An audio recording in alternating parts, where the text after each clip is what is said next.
এই শীতকালটায় আগুন পোয়াতে গিয়ে কিন্তু অনেক জায়গায় আগুন লেগে যায়। এটা যে ইচ্ছাকৃত সেটা আমি বলবো না, কিন্তু যারা বিভিন্ন বস্তিতে থাকেন, বিভিন্ন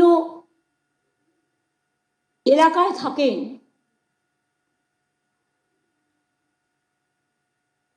বস্তিগুলোর নাম দিয়েছে উত্তরণ, যেগুলো আইনত স্বীকৃত।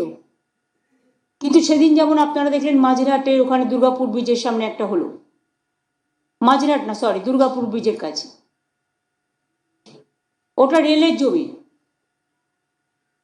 রেলকেও বলবো আপনাদের জমি যেগুলো আছে একটু নজর রাখতে।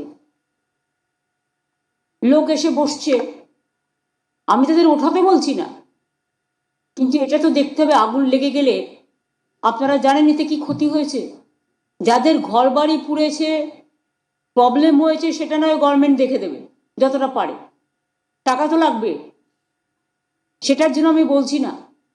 এর ফলে দুর্গাপুর ব্রিজটার খুব ক্ষতি হয়ে গেছে, কারণ যারা ব্রিজের তলায় থাকছেন, ব্রিজের তলায় যদি আগুনটা লাগে, সেই আগুনটা এতটাই আগুনের তাপ ছিল যে দুর্গাপুর ব্রিজের অনেকটা স্বাস্থ্য ক্ষতিগ্রস্ত হয়েছে। ফলে ওই জায়গাটায় যারা যাতায়াত করতেন স্মুথলি, এখন রেস্ট্রিকশন করতে হচ্ছে আমাদের। তার কারণ ওটা সারাতে হবে, এবং সারাতে গেলে অনেক টাকারও প্রয়োজন। এই সবে মাঝেরহাট ব্রিজ আপনারা দেখলেন কিভাবে ভেঙে গেছিল, সেই মাঝেরহাট ব্রিজকে নতুন করে সারিয়ে তোলা হলো। এরকম অনেক ব্রিজ ভেঙে গেছিল, নতুন করে সারিয়ে তোলা হয়েছে। ব্রিজেরও একটা হেলথ আছে, এটা ভাববেন না যে ব্রিজের হেলথ নেই, তাদের স্বাস্থ্যও আছে। সুতরাং অনেকটাই আমরা টিম পাঠিয়ে পরীক্ষা করেছি, এবং পরীক্ষা করার পরে বলা হচ্ছে এটা যে fire brigade, police, corporation, transport department সবাই মিলে পরীক্ষা করেছে, এবং পরীক্ষা করতে গিয়ে দেখেছে যে ব্রিজের ক্ষতি হয়েছে, আগুনের তাপ ব্রিজটাকে আক্রান্ত করেছে।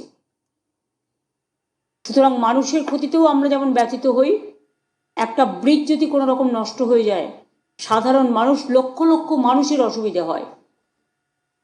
এটা নিজেরা একটু দেখে রাখবো না, যেখানে থাকবো আগুন আমি সেখানেই পোয়াবো যেখানে বাড়ি ঘর নেই, ফাঁকা জায়গা, বা সেটা আগুন পুড়িয়ে আমি আগুনটা নিভিয়ে দেবো।